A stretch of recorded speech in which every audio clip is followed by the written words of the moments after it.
Good evening, everybody. Welcome back to the digital platform of Sadhan Chandra Mohammadullah.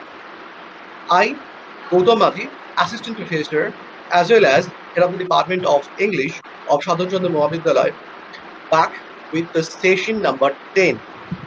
As you know that Department of English has been organizing a special lecture series, and today we are back with session 10.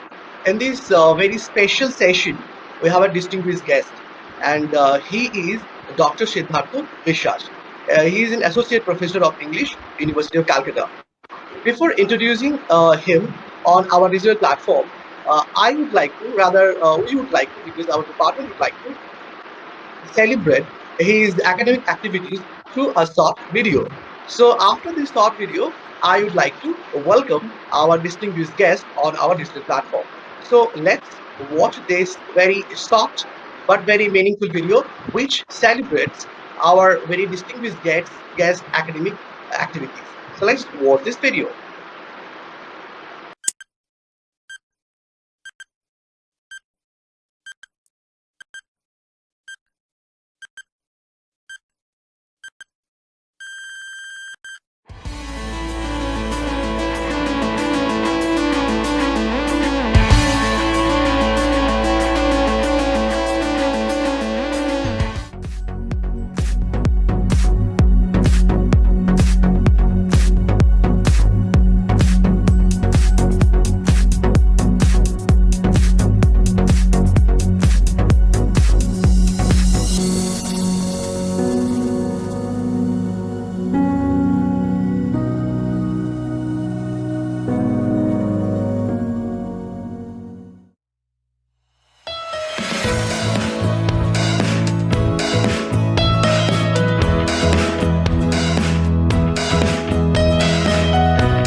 Yes, this is Professor Dr. Siddhartha Biswas, and he is with us.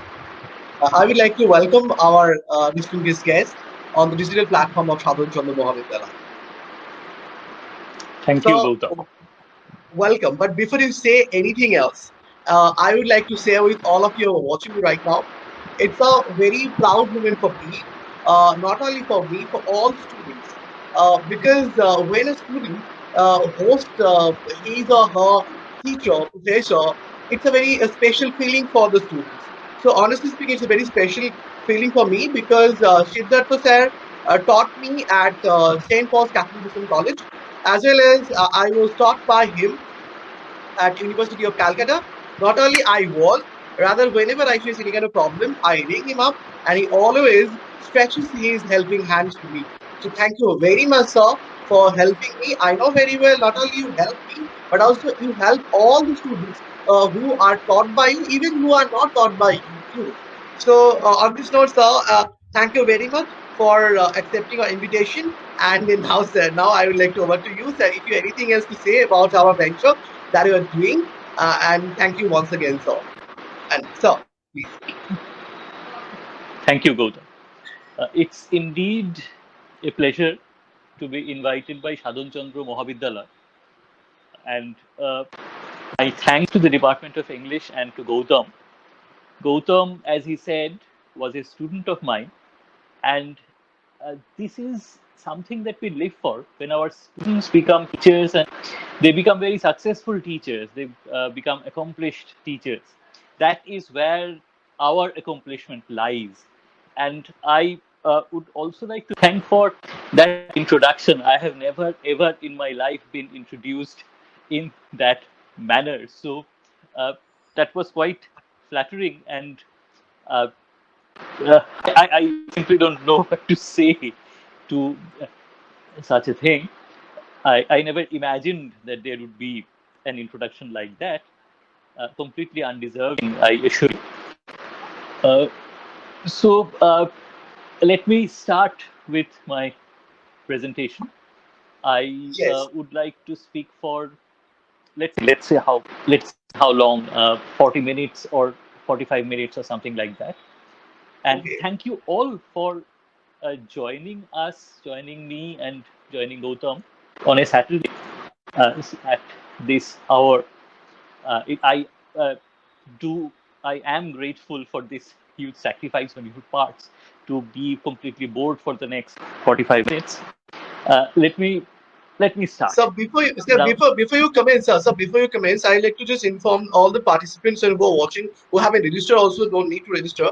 There's a topic that sir is going to cover. That topic is on your screen. The man of destiny or devil's disciple, the George Barnes question. So this is the basic topic that sir is going to cover. So if you have any question, don't feel that you can't ask him. You can ask. Do drop your question in the comment box, and after his lecture, I will get back to him all the questions that ever whatever he will leave in the comment box, and sir will answer one after another. So this is all for me. Sir, now the session is yours, and we are waiting for the insightful discussion that you're going to have. Thank you very much, sir. thank you, both. I don't know how insightful this presentation would be. I just want to talk about George Bernard Shaw. And as I have given you the title, there are a couple of problems that I have come across whenever I have dealt with Shaw. I do teach a little bit of Shaw in the university as well. So when Gautam said Shaw, I thought, yes, why not share some of my misgivings as well as my appreciation about this man who is one of the most celebrated dramatists of the 20th century, and he should be. There is no question why uh, uh, the celebration that we offer is completely justified, because he is changing in a way the entire tenor of 20th century drama, although he is starting to write a little earlier, before 20th century actually begins. And in fact, most of you know that he began his career as a novelist. He wrote two novels which were, let's say, not entirely successful. And I would not ask you to read them. And Then, of course, he found Ibsen, and his obsession with Ibsen is something that we are all intimately familiar with. Anybody who is even remotely familiar with George Bernard Shaw's works know that Ibsen is a kind of a guiding light that is bringing him into theater and into the hugely successful playwright for most of his career that he was. And of course, what Shaw is doing, because we are talking about a time which is very, very significant as far as European history is concerned, as far as world history is concerned, but particularly because we end up taking an Eurocentric view. And when we are talking about George Bernard Shaw, we have to adopt that kind of a view. I hope to end on a slightly different note if I have time. But let's say, and what Shaw was looking at was an idea of the world which will be governed by principles which are slightly different than the principles that had been historically established. So he was looking for a world where there would be more human cooperation. There would be a lot of thinkers who would act out of the love for humanity rather than any other motivation, because the history of the world has been motivated by colonialism, it has been motivated by religion, it has been always motivated by economics. But for once, Shaw was thinking that this is can the world can do better. In fact, that was what Shaw was thinking, and Shaw was trying to craft a new idea of the world. With that, if Shavian world would have been good or not is a different question. But Shaw thought that it would be necessary because life as it was not considered to be good. And at the uh, opening of his at the beginning of his career, we don't really see Shaw with a conviction which is in any way religious or it's a moral kind of an idealism, but moral not in any religious sense. Moral in the sense he is looking for the greater good. That is the idea, and there is no religious basis, but he is finding a kind of faith, not in religion, but in philosophy, because around uh, 1890 or 1891, Shaw is coming across Nietzsche. And here he is being acquainted with a couple of very significant ideas. One, of course, is the Ubermensch idea, the Superman idea. And the other one is the idea of the life force. Now, as you know, Shaw was look, uh, writing everything not in any random or a creatively random kind of a manner. He was moving with a project in mind, because this is a man who did not believe in dramatic creative freedom, because drama is a collaborative effort.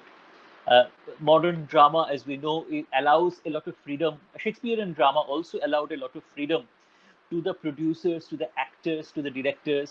But Shaw is someone who is dictating each and every action, each and every reaction, each and every uh, the detailed set directions that he is giving. He is in full control of the plays because he has a thesis. And we know his plays are often called thesis plays. These are plays of ideas. And he is looking at many ideas. He is not just looking at one idea or a couple of ideas, but he is looking at almost all the sections of life, all the sections that you can imagine when you are thinking about life, when you are thinking about living, when you are thinking about a good, honest living. And the two words that come, and this is what even A.C. Ward had written when he was writing on Shaw. A.C. Ward, as you know, was thought to be one of the foremost commentators of Shaw. Uh, A.C. Ward said that the two concepts that Shaw is uh, basing his work on are the idea of the life force, as I said, and the idea of creative evolution. So these are the two things, and two texts one might mention, because one would definitely be Man and Superman, and the other one would be Back to Methuselah. These are the two texts which stand at the center of his theoretical premise. And the others all move around. I am not going to bore you with a lot of detail about these two texts, but let me just quickly talk about what the ideas that he talks about in his plays. I mean, he is dealing with marriage. A Candida was in a lot of syllabi recently. Perhaps Candida is also there in some syllabi over the in the country or in the state. Uh, he's writing a play called The Philanderer, and he's writing a play called Getting Married. So marriage becomes a key factor. He's talking about family life. A play like You Never Can Tell deals with this, not in the Ibsenian A Doll's House kind of a way, because the tenor, the kind of mood that he is adopting is comedy. He understands that Ibsenian seriousness, which we find in Galsworthy, would not succeed beyond a point, because we do not go back to Galsworthy. Do perhaps to Galsworthy's novels, but not unless you are forced to, who would go back to Justice or Strife or The Silver Box or any of Galsworthy's plays. So, but Shaw lives on because he realized that humor is something that we will always need, something that we will always pay heed to. And in fact, in one of his comments, I think Shaw had said that if I was not this funny, people would have hanged me or something. People would have killed me, because he is writing a lot of things which are essentially against popular opinion. And Shaw was not popular for the entirety of his life. Later on, Shaw's popularity diminished a little. And hence my title, that whether he was the man of destiny or whether he was the devil's disciple, this is something that people could not decide for a variety of reasons. Uh, and yes, as I was saying, so family life, he is talking about prostitution. This is Warren's profession. So, and he is definitely talking about politics. If you are interested in politics, the art of politics, what is known as statecraft, I would suggest you to look at the apple cart. Although it's a very, it might be a little fatiguing, because the apple cart, it has huge dialogues, pages after pages of dialogues which are entirely political. Or you might uh, study a play like John Bull's Other Island. So that much, he is talking about religion. Androcles and the Lion, he's obviously saying June. He's writing about saying June. So he is the current popular word problematizing a lot of concepts. He's talking about class in Pygmalion. I will briefly come back to Pygmalion later on. And of course, he's talking about love. Uh, one text is quite enough, because if you think about a play like Arms and a Man, he's entirely basing that on a mock Ruritanian premise. Uh, I don't know whether you are familiar with The Prisoner of Zenda, or in Bengali Jhinder Bondi, because The Prisoner of Zenda is a very classic kind of a romance in which you have very gendered roles. You have beautiful women, you have heroines who are unattainable, love which is very almost uh, Elizabethan in its uh, inattainability. unattainability. And you have dashing heroes, you have fantastic villains who are even more dashing than the heroes, perhaps. Uh, if you remember again, Jinder Mohi, then Moyur would be more dashing than the hero himself. And the classic twin, the mistaken identity, all those ideas.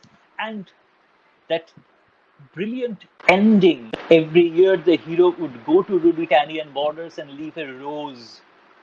So that kind of a romance that was rampant in the Victorian times and later on, even during Shaw's time. And Shaw is speaking against all that. Shaw is showing that humanity does not function like that. Reality does not function like that. You need to be much more realistic. You need to be much more grounded on whatever you are doing, because even in Candida, even in a play like Candida, the idea of this very special romantic love is rejected at the end. And Arms and the Man is a wonderful play. That is one play I would definitely suggest if you have not read Arms and the Man. This, of course, I'm talking to the students here.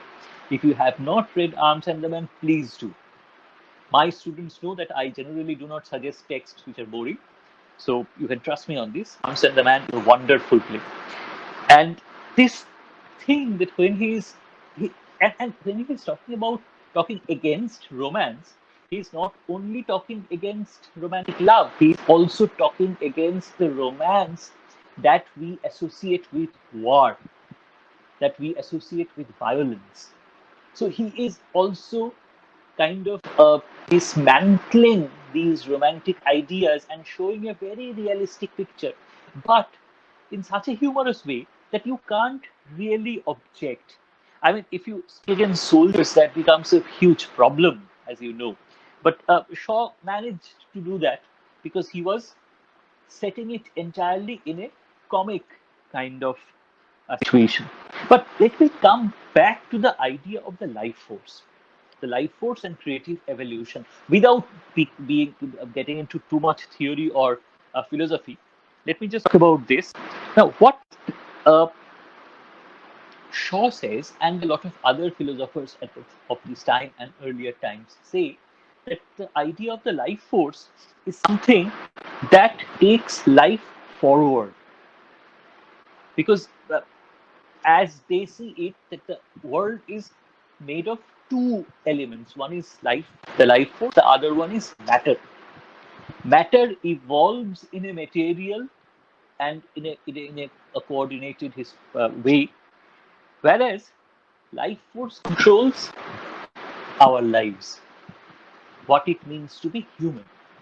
Because life force makes us human. And what life force does, that it discards old matter. It allows us to reinvent, renew ourselves, and new forms are to be created. Because if you look at the historical location of Shaw, he is writing at a time when the entire English construction, the entire English identity is changing. For one thing, the industrial revolution has happened and everything is now different. A lot of industrialization is there. With the railways and better technology, the world has become a smaller place, but the world becoming a smaller place has also introduced new complications, because the colonies are now in turmoil. England has already lost America.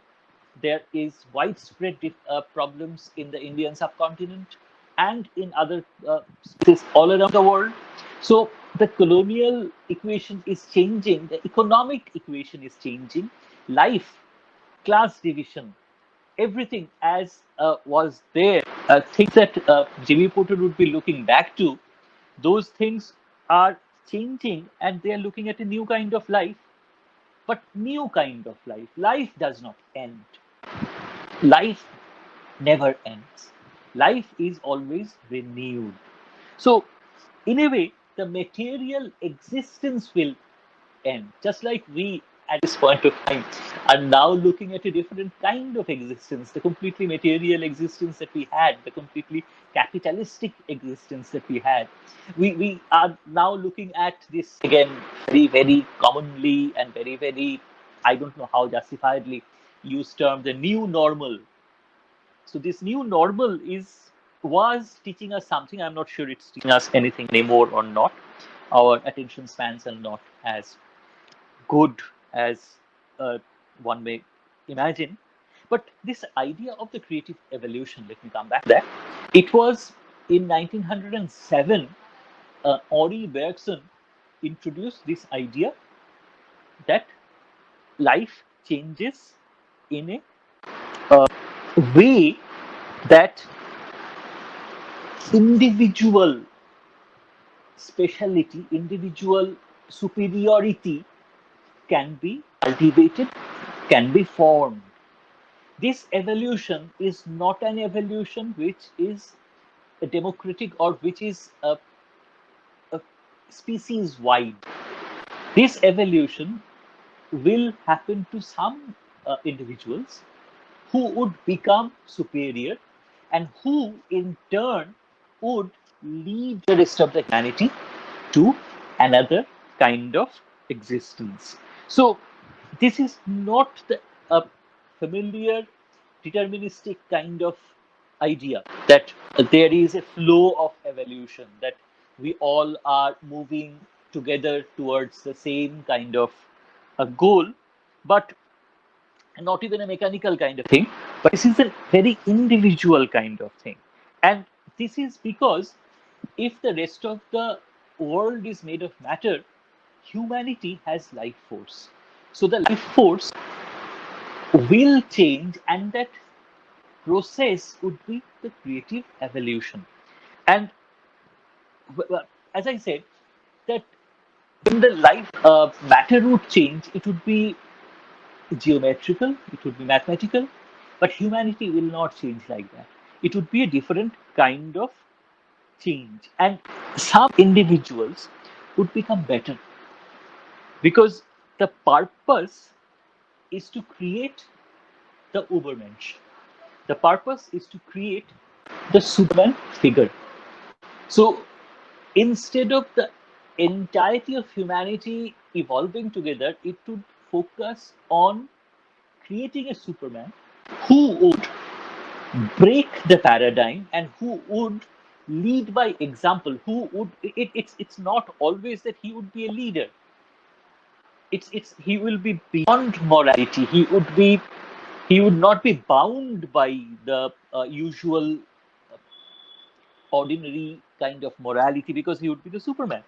And man, he would be responsible for the advancement of everything, the advancement of civilization. And you see, that is how Shaw is looking at mankind. Mankind is there to take everything forward. Not what it does usually, destroy everything. Mankind is not supposed to do that, but mankind is supposed to have a higher kind of a purpose to take life forward, to be civilized in the truest sense of the word. And the Superman will break out of these hackneyed, cliched paradigms into which mankind has enclosed itself. And the Superman will show a kind of a light. And of course, there is a problem here because this is an idea which is very closely related to the much debated idea of eugenics.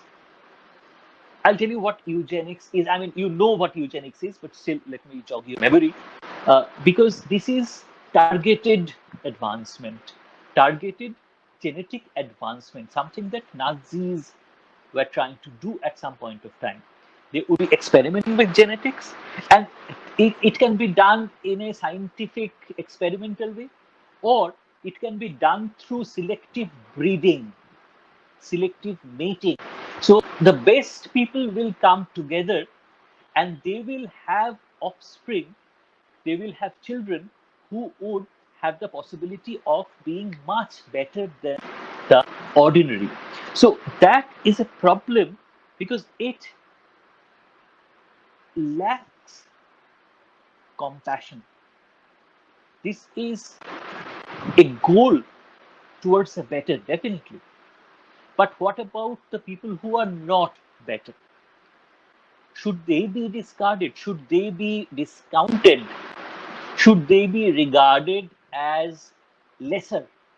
So, this is the problem that this kind of uh, idea has. Of course, Shaw is looking at democracy, and Shaw is writing vehemently against how democracy has been so manipulated that average workers remain exploited. It's not like democracy has come and made life better for everybody. It's not like that at all. What democracy has done is that democracy has created a new kind of class system, a new kind of, and democracy plus capitalism is creating the entire exploitative paradigm once again with different names. So the difference that we have here is essentially semantic, and it's not an actual hardcore on the ground difference at all. So he is saying that we need to be free of these so-called greedy people, the employers, the Marxist idea of the masters and the workers, that kind of a thing, and the exploitation of workers thing.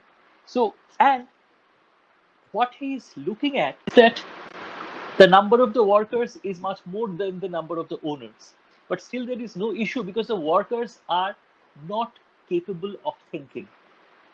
If they are capable, even if they are capable of thinking, they are not thinking. They are quite uninterested, apathetic. They are only busy with the day-to-day life things.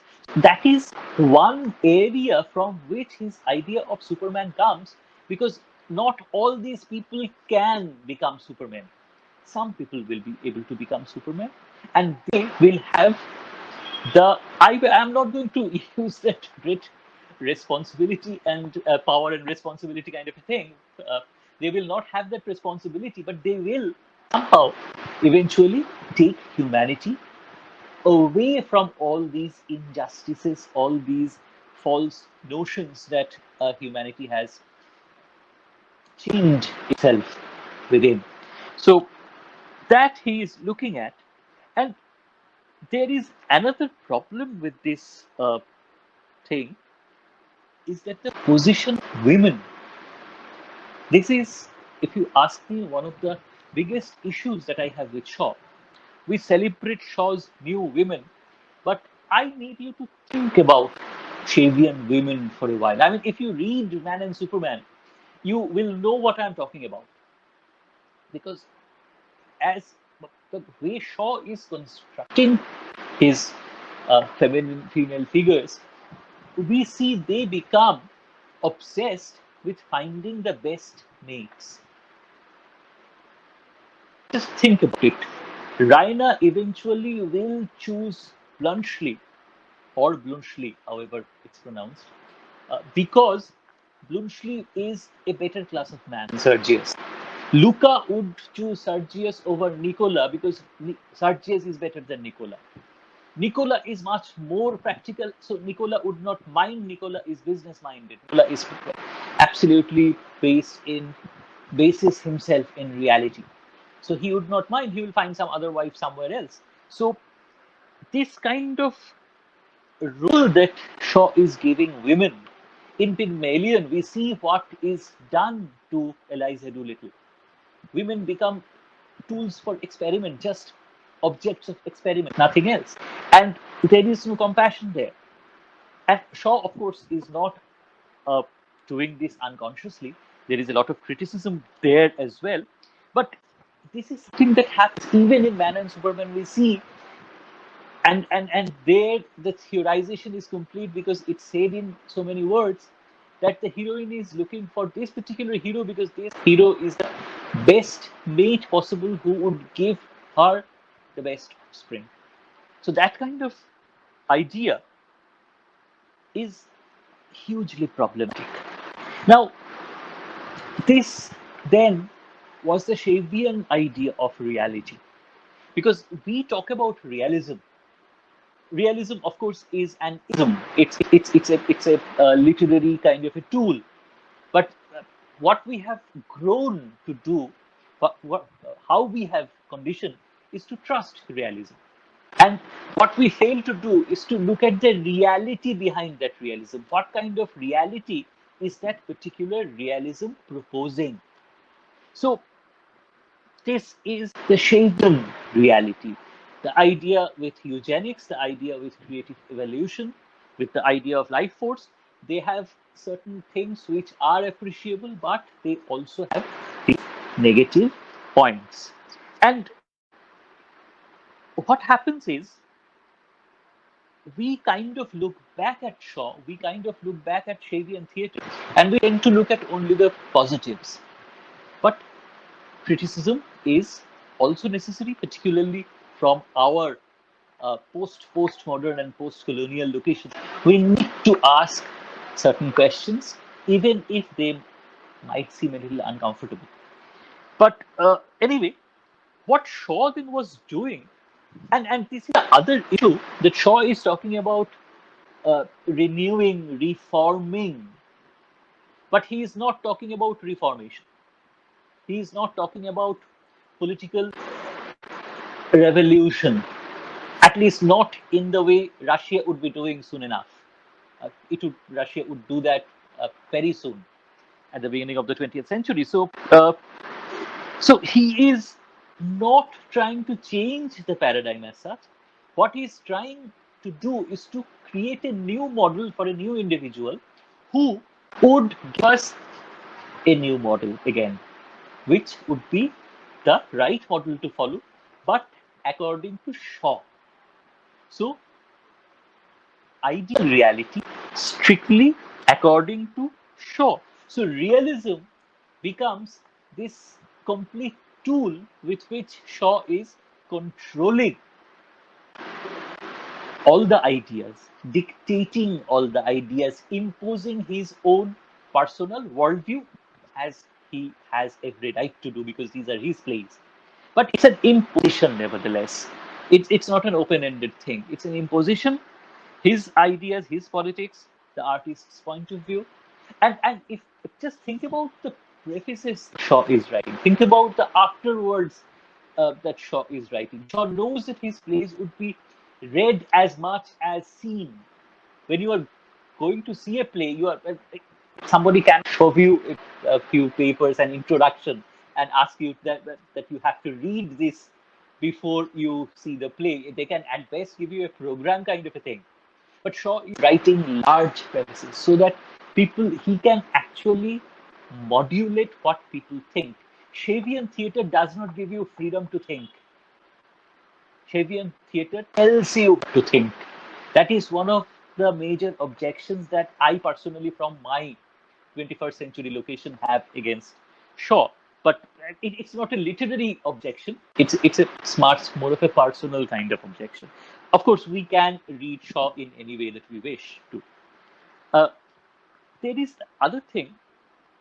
Pre-20th century Shaw, there are three phases that we can see in Shaw's writings. Don't worry, I'm not going to get into a historical kind of a discussion here.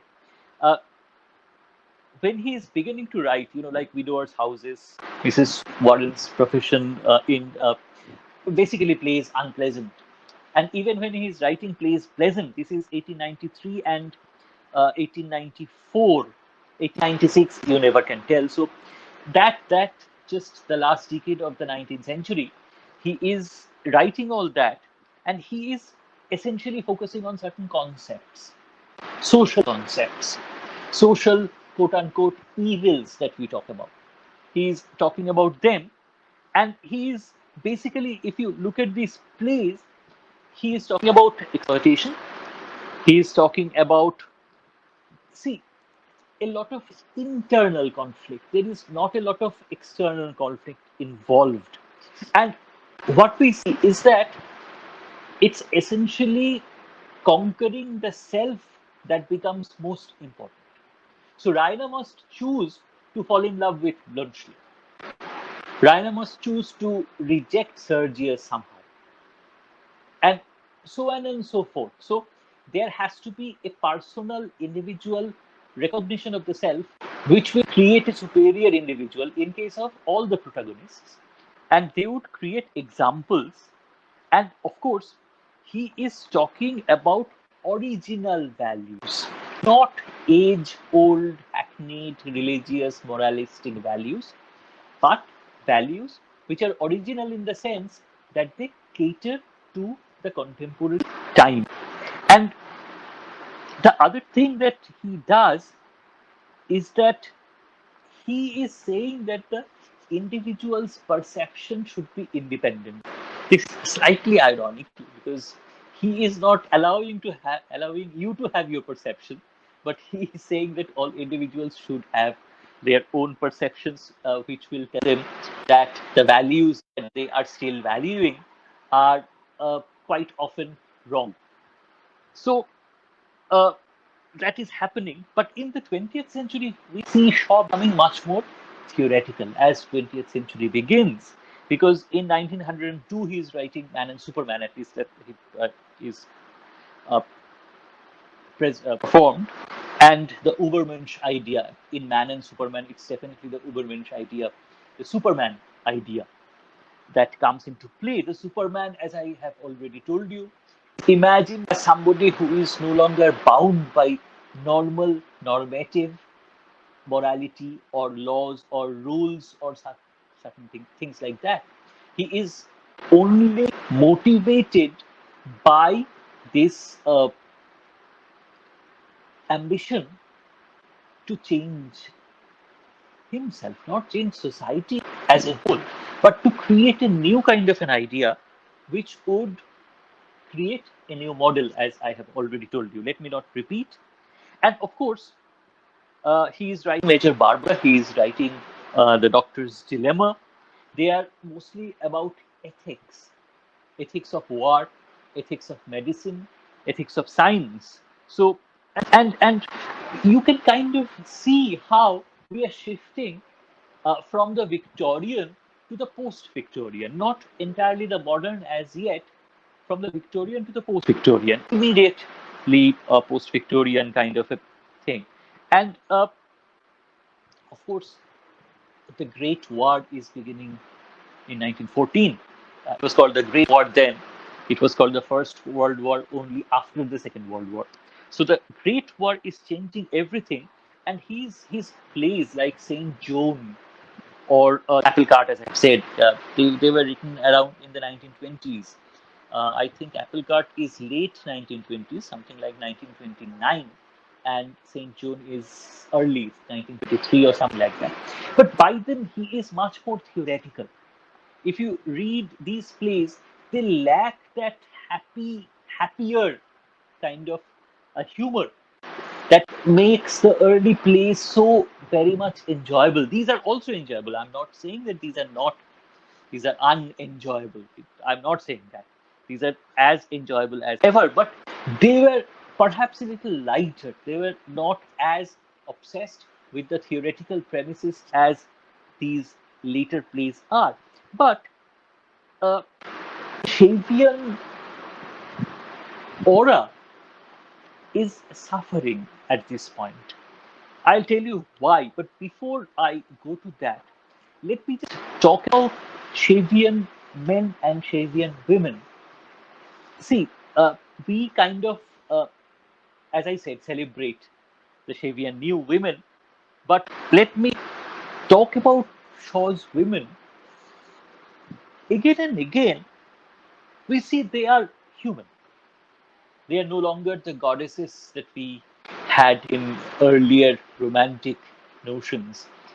They are not always Nora, as in a doll's house, but they have their own integrity.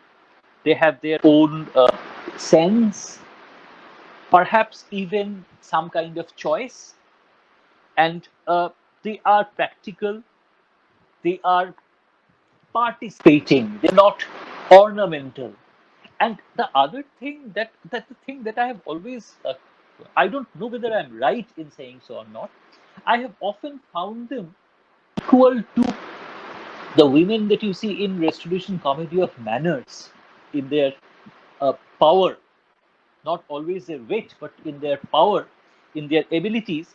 Uh, uh, if you ask me, I always say that the Restoration Comedy of Manners are underrated.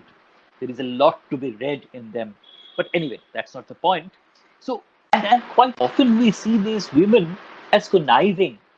They are listening at doors, they are manipulating people, they are manipulating, quote unquote, their targets.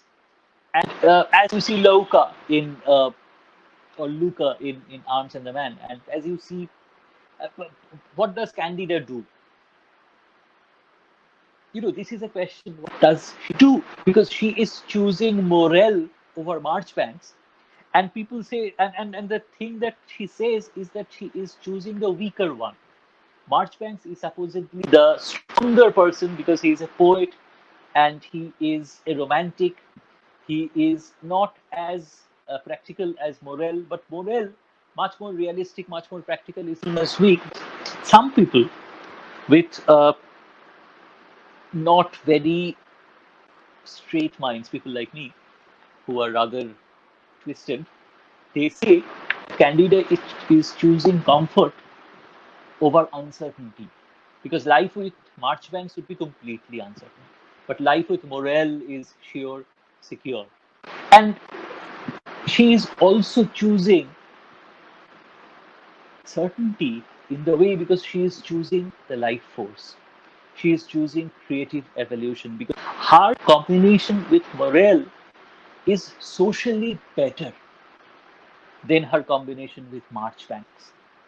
So this is something to think about. You can challenge me as you should challenge me. You should question me on these things. Uh, you should think about it and come up with your own ideas. So these women, they are. But the problem that I have is that ultimately all these women, with all their power, with all their glory, even they have this functional role. They have their function in the creative evolution, which is procreation. So ultimately, we go back to the old gendered idea that these women are only good for one thing. So just keeping the species, moving the species forward. So that is something which I find very, very objectionable because there are some wonderful women in Shaw. And Rainer, and all these stories end with these happy couplings. They end with these possibilities of a brighter next generation. So we might not think about that, but that is there somewhere in Shaw's mind because he is thinking in terms of creative evolution. Definitely, he's thinking in terms of. And of course, if you think about Eliza Doolittle, if you think about Pygmalion, what is happening there? These two men, Henry Higgins is kind of Superman because he can do what very few people can do. He can do the impossible because what he does, he completely declassifies Eliza Doolittle. And it's a very difficult thing to do. He mobilizes, he brings her upward, he conditions her into an existence which she cannot sustain. And he does not care about that. Because for him, she is only an experiment, not even a human being. There is no compassion. This is not My Fair Lady that we are talking about, which will have a Hollywood romance ending. If you those of you have read Pygmalion and you know how it ends, and he is completely blind to her plight, and she ends up marrying unhappily, and there is an afterword to the play, which chronicles the unhappiness in a way. So when we talk about Pygmalion, we have this huge problem because she is constructed as the Shavian ideal of a woman who is now ready to participate in creative evolution. But she has no scope of doing so. She has been trained to look for what is good. She has been trained to look for what is sophisticated, what is quote unquote civilized, but she has not given the agency to choose somebody, and she has to choose just anybody because she has no options. So, this is the biggest difficulty that we have with uh, Pygmalion and with Shaw's view of women in general, because I will ask you to rethink if you are thinking that Shaw is doing all that. And in fact, the other play that I need to mention here is Caesar and Cleopatra. Historically, and we know even from Shakespeare that Cleopatra was, even from Chaucer onwards, Chaucer's Legend of Good Women, if you think about it, Cleopatra is somebody whom we have had a lot of respect for. But Shaw is changing Cleopatra. Shaw is turning Cleopatra into this petulant child. She is very young, hardly beyond her teens. And Caesar becomes this old, austere kind of a man who is, again, a Superman. And this is a huge problem. I'm not going to deal with this anymore, but I just, uh, what I always try to do is to introduce you to the problems, not give you the solutions, because there is no fun in that. You should be able to solve these yourselves. And the idea of original morality comes in even here. And Cleopatra is somehow reduced to something completely, to me, unacceptable. But anyway, and so this is how Shaw is dealing with women, whereas he is turning his men into supermen. The concept of a superwoman never comes into play. Never. Men, you see that uh, they are outspoken, they are very practical, they are blunt, hence bluntly. So, very blunt, they are very, in one way, unromantic. They are traditionally unromantic, but they are creating their own new paradigm of romance. So they are doing everything. They are familiar with technology. In Man and Superman, there is this whole issue about a car. Automobiles were a very new and a very people were suspicious of automobiles at that point of time, and they are not perfect, but perfect within their imperfections. So these are the things that Shaw is giving his men, because he is, as I said, he is not making them perfect, but the men that we sorry, the men that we see are in the process involved. They are within the process of creative evolution. They are evolving into supermen.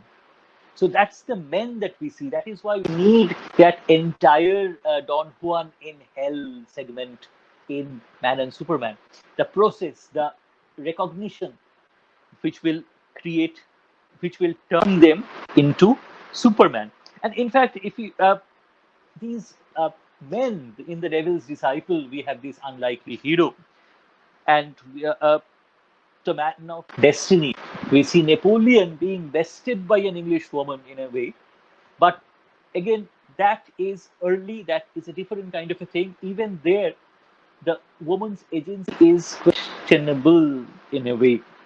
But see, the point is then that Shaw is imposing all these strictures.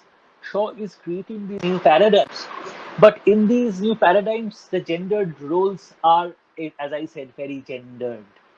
There is no scope for a woman to take a progressive or a, I mean, post Nora. This is a little surprising how Shaw is bracketing many of his women in many of his uh, female protagonists in such terms. And this imposition of his ideas is another thing, although Shaw was politically very significant. And I told you that during his later years, he was not as, his aura had suffered. That is the phrase I had used. He was involved with the Fabians. He was very important because he was a part of the establishment of the Labour Party in England. So politically, he was very, very significant. During the Great War, he had spoken against both sides. He was anti-war. So people did not like that. So the Shavian thing was slowly subsiding. And in fact, he was a socialist in many ways. And the Soviet construct was something that he was very enthusiastic about. And that, again, is something that the West did not like. But anyway, he was given a Nobel Prize in 1925. I will end with one point that that it has nothing to do with Shaw the dramatist, but it has something to do with us. Shaw, as I said, won the Nobel Prize in 1925. He had been eyeing the Nobel Prize for a while, I guess. He wanted to win the Nobel Prize. I mean, many people want to win the Nobel Prize, so that's not a problem. Someone from the colonies won the Nobel Prize in 1913. And Shaw was not entirely happy about that. In fact, he was so unhappy that in 1932 he wrote this book called The Adventures of the Black Girl in Her Search for God and Some Lesser Tales. This is the name of the book. A bunch of short tales and stories, short stories. So in this book, there is a figure of a man. The black girl is going all around the globe, meeting different people who having various adventures which are mostly satirical, meeting exaggerated men, meeting men who are not reliable entirely. And she meets a man who is looks like a sage or something like that. And this man is called, named in his story, Stupendranath Beggar. So this Stupendranath Beggar is quite obviously a remark at Rabindranath Tagore. And this is something that kind of takes a little flavor away from Shaw. When you know that this is, although the text is a different thing, the author is a different thing. I believe in the death of the author, separation of the text and the author. But when you know that Shaw was uh, mean like that, it takes a little respect away from the man, at least as far as I am concerned. That it shows how colonial even George Bernard Shaw was, and how many characters from the colony do you see in his? He was uh, very political. I mean, he was talking about Irish independence and all that. But the colonies were very much there when he's writing. The colonial issues were very much there. But Shaw is not going beyond Europe. So this entire thing, as I began, the whole Eurocentric idea remains. He's not supposed to. I mean, it's not his responsibility to do his of to become colonial or write in a post-colonial manner. But still, the reality that we see is a limited reality. It's a Eurocentric reality. It's not a reality that encompasses the entire world, but only the colonial sector of the world. Thank you. That is where I end.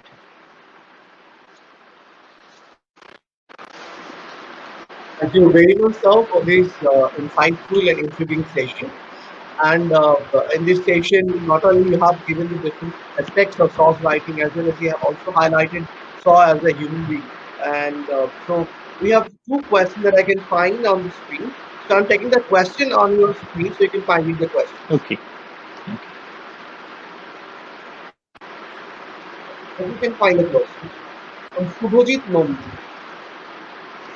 See, when you say a comic vision, the idea of a comic vision is problematic because if you ask me, Shubhaji, what Shaw is doing is that he is not exactly functioning with a comic vision. Comedy for him is a tool. Because if we go to the roots of the idea of comedy, then you'd see comedy has a specific purpose. Comedy has a very political purpose as well. Shaw is manipulating even that, and he is utilizing certain comic elements and writing plays which are comedies by definition perhaps, but which are not, which because they are comedies by definition because in his comic vision he is targeting certain problems, the issues that he identifies as problem. He is targeting them, he is ridiculing them, and that is the central idea of comedy, that you cure a social problem through ridicule. So, unlike tragedies, comedies do not involve themselves with very large issues, but identifiable social, socio-political issues. So, his vision then is towards those issues, but the way towards those issues is through comedy. And the thing that you need to, that we need to remember is that it is entirely through wit. Often uh, other people are derided, people are put down, they are ridiculed, satirized, and that is how his vision works. It's not a Shakespearean kind of vision where there is a deep understanding. Even when you are talking about a character like Malvolio, there is empathy. But in Shakespearean terms, there is no such thing. The comic vision, in a way, can be vicious if necessary. So I hope that satisfies your question. Uh, so another question I have, I'm just taking the question on the screen.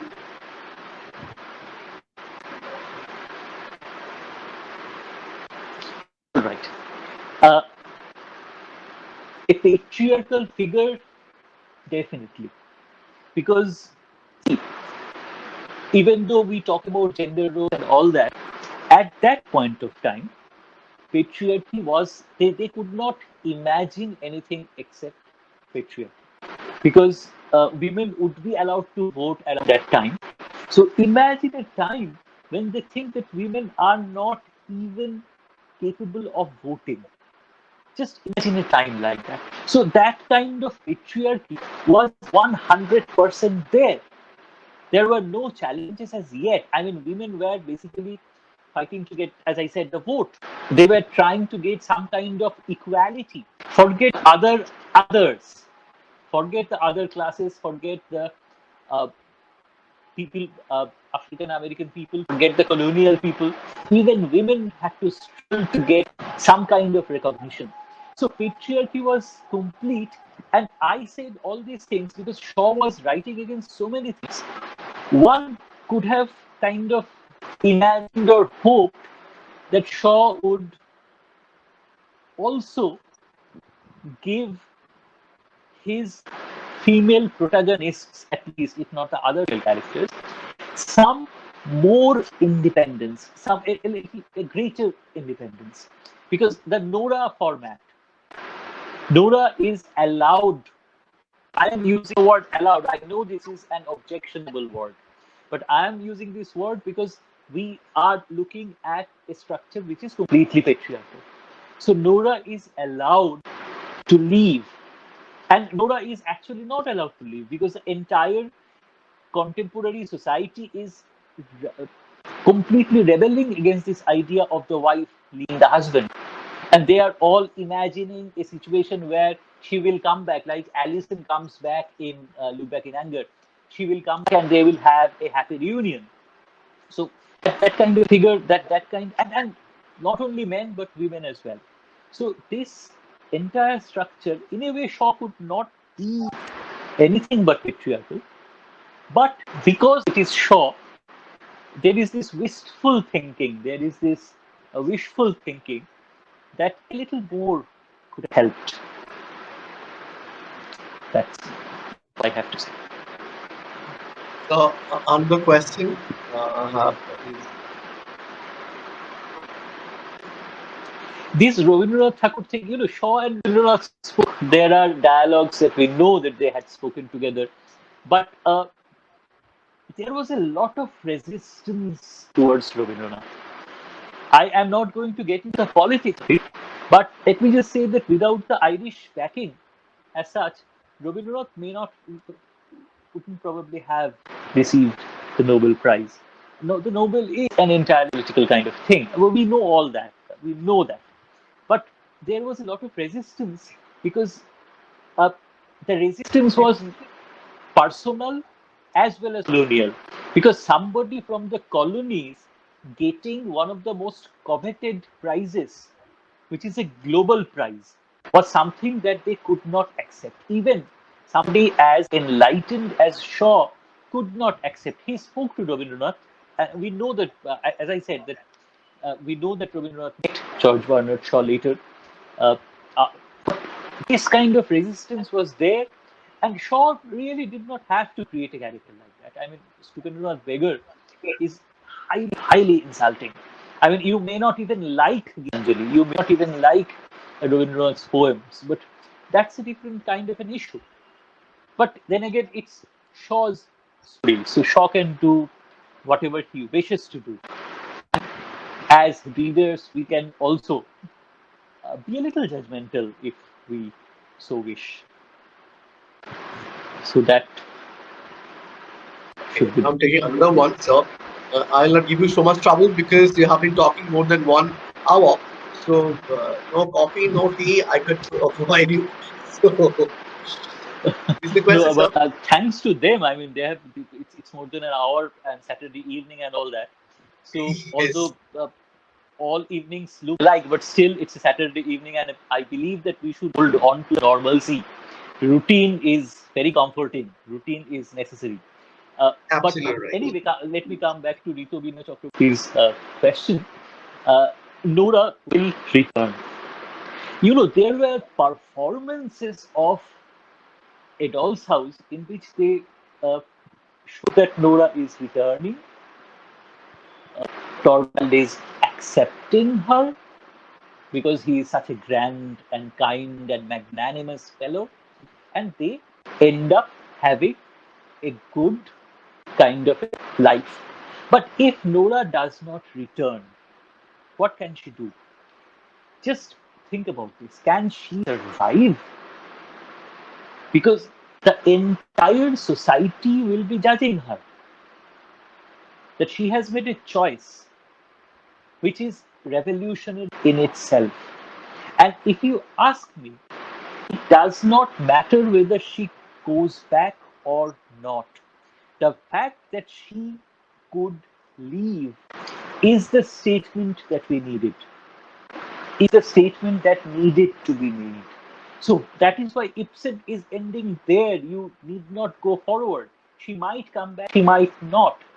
But that is irrelevant. But the fact that she can leave is the most significant point for me. So society has done a lot of things, a lot of interpretations. And the other thing, I think I spoke about this somewhere else in another webinar recently, that we celebrate a doll's house. Contemporary audiences did not celebrate a doll's house as much as we do. A newspaper as progressive as we think as progressive. Uh, New York Times wrote scathing reviews that these such things, they wrote a lot of things about Ibsen's idea of women, Ibsen's idea of marriage, and a lot of things. They were not focusing on Nora, they were focusing on the idea of marriage. That is the other surprising thing that you feel. But anyway, we have this is not very far from Shaw, but still, that's the answer. There's so many messages we have got. They have say that they have liked your lectures as usual. You know that. That's why I haven't taken all those messages on the screen, because it's usual that whenever you deliver Please a don't. lecture, that whenever you deliver a lecture, then it's a treat to us to listen to. So on this note, as I find no question in the comment box, so I will not say thanks, because thanks is a mere word for me. Of It's a course. privilege for me. It's a privilege for me to share a screen with you, to host you. I hope the next time if our department organize any kind of webinar or anywhere else where I'll be there, and I would like to get you as a speaker also. Hopefully, not webinars, but physical presences. Yes, So, that's expected, but thing is that, but but we cannot. Yes, sir. the webinars will go on because you can a lot of people can join in, which physical seminars do not allow. Absolutely, absolutely. Because the distance also there, transportation there, so it's very difficult Mm. for us to organize also. So, thank you very much, sir, for joining us, and stay safe and stay protected. And on my own, I can say you, sir, thank you very much. One thing I must say, it's a Please, privilege for me. it was a pleasure. Thank you. Thank you very much, sir. Uh,